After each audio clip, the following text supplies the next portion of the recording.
South ఇండియాలోని అతి తక్కువ ధరలకి రత్నాలనందించే ఏకైక సంస్థ 6JVR. నమస్తే, నేను Keshav. Welcome to Suman TV.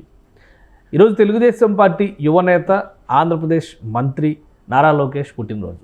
గతంతో పోల్చి చూసినప్పుడు రాజకీయ నాయకుడిగా ఆయన ప్రస్థానం ఎలా సాగింది, ఈ పుట్టినరోజు ఆయనకి ప్రత్యేకమైనటువంటి సందర్భంగా ఎలా చూడాల్సి ఉంటుంది, ఈ అంశాలను విశ్లేషించేటువంటి ప్రయత్నం చేద్దాం. మనతో పాటు అనలిస్ట్ చంద్ర శ్రీనివాస్ గారు ఉన్నారు. చంద్ర శ్రీనివాస్ గారు నమస్కారం. నమస్కారం అండి. నారా లోకేష్ గారి ప్రస్థానం అంటే రాజకీయాల్లోకి వచ్చిన తర్వాత, ఈసారి మళ్ళీ ప్రభుత్వంలోకి వచ్చిన తర్వాత, మొదటిసారిగా అధికారంలోకి వచ్చినాక మళ్ళీ ఆయన మంత్రి హోదాలో ఇప్పుడు పుట్టినరోజు జరుపుకుంటున్నారు. సో ఈ 42వ పుట్టినరోజు ఎలా ఆయన జీవితంలో ముఖ్యమైనటువంటి ఒక ప్రత్యేకమైనటువంటి సందర్భంగా చూడాలి. మీరు చెప్పినట్టండి, ముఖ్యంగా సుమన్ టీవీ తరఫున మీరు లోకేష్ గారికి, ఆయన అక్కడ దావోస్లో ఉన్నారు కాబట్టి హృదయపూర్వక జన్మదిన శుభాకాంక్షలు తెలియజేయాలి. అదేవిధంగా ఈ దశాబ్దం, ముఖ్యంగా 2014 నుంచి 24 అంటే 25 వచ్చింది. ఈ 11 సంవత్సరాల్లో అతను పరిణితి చెందిన తీరు చూస్తే, తండ్రి చాటు బిడ్డగా, ఆయన వారసుడిగా, స్టాన్ఫోర్డ్ యూనివర్సిటీలో చదివిన ఒక విద్యావంతుడిగా, మొదట్లో వచ్చినప్పుడు ఆయన్ని అనేక రకాల అవమానాలు, అవహేళనలు, పప్పు అన్నారు. పప్పు నుంచి నిప్పు స్థాయికి ఎదిగాడు. యువగలం ద్వారా ప్రూవ్ చేసుకున్నాడు. పరిణితి చెంది అంటే ఐటీలో మెలకువలు, ఆ రోజున వాళ్ళ నాన్నగారి టెక్నాలజీకి అనుగుణంగా తిని కూడా తన స్టాన్ఫోర్డ్ యూనివర్సిటీలో చదువుకున్న చదువుని రాష్ట్ర అభివృద్ధికే, అదే విభజిత ఆంధ్రప్రదేశ్లో రాష్ట్ర అభివృద్ధికి తన వంతు కృషి చేశాడు. ఆ స్థాయి నుంచి తన తండ్రి చాటును తను చూసిన పరిపాలన మీద పట్టు, ముఖ్యంగా యువగలం ద్వారా అతను డైరెక్ట్గా అటాక్ టు జగన్మోహన్ రెడ్డి గారు. అప్పుడు ఆయన పరిణితి చెందిన ఆ మాటలు తోటాల్లాగా పేలిని. అదేవిధంగా పార్టీ కేడర్ని ఈరోజు 1 కోటి మందికి సభ్యత్వం వెళ్ళిందంటే ఆయన యొక్క కృషి వెనక. ఒకప్పుడు 40 లక్షలు ఉండేది, తర్వాత 50, ఇప్పుడు 1 కోటి మంది. తర్వాత కార్యకర్తలకు ఒక భరోసా ఆయన అయ్యాడు. 4 దశాబ్దాల టీడీపీని ఆయన నాయకుడు 52 రోజులు జైల్లో ఉన్నప్పుడు అతను పరిణితి చెందిన తీరు, ఢిల్లీ ఆయన వెళ్ళి పెద్దల్ని కలవటం కావచ్చు, ఒకవైపు పవన్ కళ్యాణ్ గారి సపోర్టు, ఆ సపోర్ట్ కూడగట్టడంలో సఫలీకృతయ్యాడు.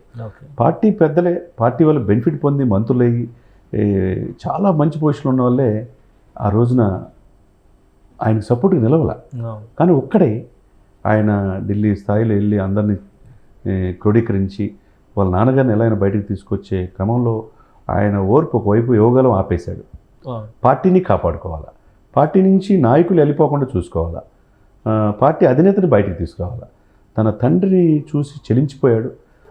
ఎక్కడ అది కూడా బయటపడకుండా అతను పరిణితి చెందిన తీరు అయితే మనం యాక్సెప్ట్ చేయాలి. అంటే గతంలో ఆయన మంత్రి పదవి తీసుకున్నప్పటికీ ఇప్పటికీ తేడా ఏమన్నా ఉందా? వ్యక్తిత్వంలో కానీ, ఆయన వ్యవహరిస్తున్నటువంటి శైలిలో కానీ, ఇష్యూస్ పట్ల ఆయన రియాక్ట్ అవుతున్నటువంటి విధానంలో కానీ తేడా ఏమన్నా కనిపిస్తుంది? డెఫినెట్గా పూర్తిగా అవగాహన చెందిన లొకేషన్ మనకు కనపడుతున్నారు.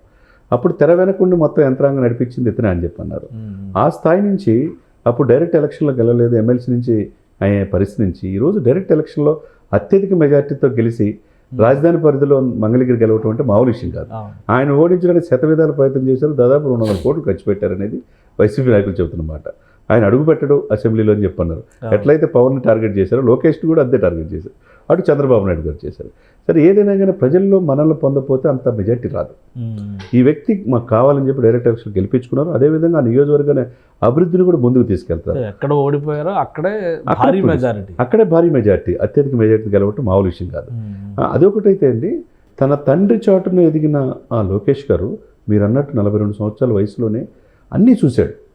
అవమానాలు, అవహేళనలు, ఎట్లయితే పవన్ కళ్యాణ్ గారు అటాక్ చేశారో ఆ అవమానాలు, అవహేళన నుంచి ఈరోజు పరిణితి చెందిన రాజకీయ నాయకుడిగా ఎమర్జెంట్ తీరు అందరూ అప్రిషియేట్ చేయాలి.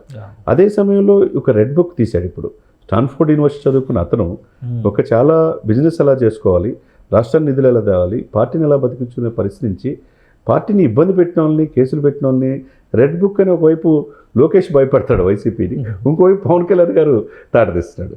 ఇవన్నీ మాటన అటువైపు జనసేన అధినేతని దగ్గరికి వెళ్ళటం, ఒక సోదరుడిగా భావించి ఆయన యొక్క ఇది సపోర్ట్ తీసుకోవటం, ఒకవైపు పార్టీని కాపాడుకోవటం, ఇంకొక సెంట్రల్ పెద్దల్ని కూడా ఇది చేసుకోవటం అనేది మనం చాలా అప్రిషియేట్ చేయాలి. అదే సమయంలో మీరు చెప్పినట్టు ఇంకోటి, ఈ దశాబ్ద కాలంలో ఆయన ముఖ్యంగా పరిపాలన మీద, వివిధ శాఖల మీద పట్టు, ఎలా పరిపాలన మీద ముందుకు తీసుకోవాలి, అస్తవ్యస్తమైన ఆర్థిక వ్యవస్థను ఎలా గాడిలో పెట్టాలని వాళ్ళ నాన్నగారి కంటే ముందు, దావోస్ కంటే ముందు ఇతను వెళ్ళారు. మళ్ళీ మధ్య అమెరికా టూర్ వెళ్ళారు. ఎలన్ మాస్క్ని సందర్శించి ఆయన్ని కార్యాలయాన్ని సందర్శించాడు. రెన్యూబుల్ ఎనర్జీ మీద, తర్వాత ఈ ఎలక్ట్రానిక్ వాహనాల మీద, ఎందుకంటే ఐటీ టెక్నాలజీ మినిస్టర్ కూడా ఆయనే కాబట్టి దాన్ని ఏ విధంగా రాయలసీమకు పెట్టుబడులు తేవాలని చూశాడు. తర్వాత గూగుల్ సీఓను కావచ్చు, తర్వాత మైక్రోసాఫ్ట్ సత్యనాథన్లు కలవడం కావచ్చు. ఐటీ పరిశ్రమలు లేవు, ఉపాధి లేదు, గత 5 సంవత్సరాలు నిర్వీర్యం అయిపోయింది. మరి ఐటీ హబ్గా, ఆర్టిఫిషియల్ ఇంటెలిజెన్స్ హబ్గా విశాఖపట్నం చేయాలనుకుంటున్నారు. ఒకవైపు అమరావతికి అనేక ఫ్యాక్టరీలు తేవాలనుకుంటున్నారు. తర్వాత డ్రోన్ విన్యాసాలు. అంటే తండ్రి చోటున ఉన్న లోకేష్ ఈరోజు పరిణితి చెందిన రాజకీయ నాయకుడిగా, ఒక స్వతంత్ర, ఒక బలమైన నాయకుడిగా రేపు తెలుగుదేశం పార్టీ పగ్గాలు చేపట్టాలన్నా, పార్టీ తరఫున ప్రాధాన్యం ఆయన పొందాలన్నా కానీ దానికి తగ్గ స్థాయిలో రెడీ అయ్యారు. అవును, డెఫినెట్గా రెడీ అయ్యాడు. ఎందుకంటే ఎంతోమంది సీనియర్స్ ఉన్నా ఈయన జాతీయ ప్రధాన కార్యదర్శి ఏందని అన్నారు. మరి అతనే ఆ వయసులోనే అనేక కష్టాలు చూశాడు. తన తండ్రిని ఇబ్బంది పెట్టింది చూశాడు, పార్టీని కాపాడుకోవటం, ఒకవైపు పవన్ కళ్యాణ్ గారితో ఈ జనసేన కలిపి కూటమి వెళ్తాం, ఒకవైపు బీజేపీ పెద్దలతో సంప్రదించడం, ఇవన్నీ రాటు తెలిపాడు అనుకోండి. ఎందుకంటే తనలో అన్నీ చూశాడు కాబట్టి ఈ రోజున పరిణితి చెందిన రాజకీయ నాయకుడిగా రూపాంతరం చెందాడనే మనం అనుకోవాలా. భవిష్యత్తు తరాల టీడీపీకి సమర్థవంతమైన నాయకుడిగా, వారసత్వంగా, సమర్థ నాయకత్వం, కోటి మంది డెఫినెట్గా. ఎందుకంటే తనతో పాటు యువకాలంలో పయనించిన వాళ్ళని, యువకులను కూడా చాలామందికి మన నామినేట్ పదవులు కూడా తీసుకొచ్చారు. ఐటీ వాళ్ళని కావచ్చు, కొంతమంది పార్టీని కనిపెట్టుకున్న వాళ్ళు కావచ్చు, ఎన్ఆర్ఎస్ని నిధులు తీసుకురావడం కావచ్చు, అనేక రకాలుగా. ఎందుకంటే ఎప్పుడు లేని విధంగా రాష్ట్రం బుడమేరు పొంగినప్పుడు, విపరీతమైన కరువు కాటకాలు ఉన్నప్పుడు ఏ రాష్ట్రం లేని విధంగా నిధులు ఆంధ్రప్రదేశ్కి వచ్చినాయి. దాంట్లో తెర వెనుక లోకేష్ యంత్రాంగం కూడా పనిచేసింది అనుకోవాలా.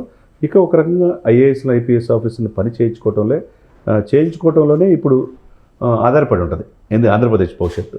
కాబట్టి పరిణితి చెందిన నాయకుడిగా ఈ దశాబ్ద కాలంలో ఆయన రూపాంతరం చెందిన తీరు, రేపు ఈ పగ్గాలు, టీడీపీ పగ్గాలు చేపట్టే అన్ని అర్హతలు కూడా ఆయనకు ఉన్నాయని మనం అనుకోవాలి. రైట్. థ్యాంక్ యూ చంద్రశ్రీనివాస్ గారు విశ్లేషణ అందించారు. ఇది గత 10 ఏళ్ల ప్రస్థానంలో రాజకీయ నాయకుడిగా లోకేష్ ముద్ర అనితర సాధ్యమైంది. అలానే ప్రతిపక్షంలో ఉన్నటువంటి గత 5 ఏళ్లలో ఆయన సాధించినటువంటి అనుభవం, పరిణితి రాబోయేటువంటి రోజుల్లో తెలుగుదేశం పార్టీకి స్పష్టమైనటువంటి నాయకత్వాన్ని అందించడంతో పాటు దిశానిర్దేశం చేసేటువంటి సామర్థ్యాన్ని కూడా ఆయన పుణికిపుచ్చుకున్నారని చంద్రశ్రీనివాస్ గారు విశ్లేషిస్తున్నారు. ఇది special discussion. Keep watching. Suman టీవీలో మీ పర్సనల్ అండ్ బిజినెస్ ప్రమోషన్స్ కోసం కింది నెంబర్కి కాంటాక్ట్ చేయండి.